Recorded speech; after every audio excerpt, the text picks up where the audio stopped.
La llinda de la porta és de color vermell sang.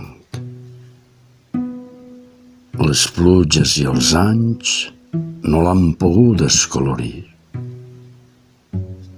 Temps d'incerteses i inclemències vingueren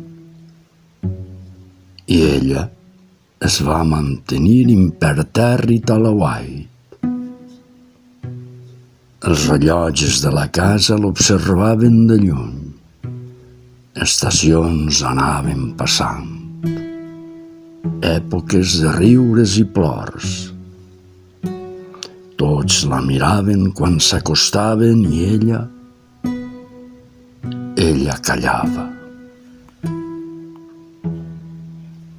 Casaments, batejos, fins i tot recorda un funeral. La llinda de la porta ha de rebre a tothom, és clar, i mantenir el seu color, que és la seva identitat. Fa poc entraren uns senyors que duien uns papers. Ni la varen mirar. No li van donar gens d'importància.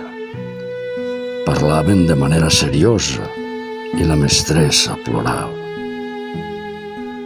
Deien alguna cosa de la via d'un tren i un enderroc.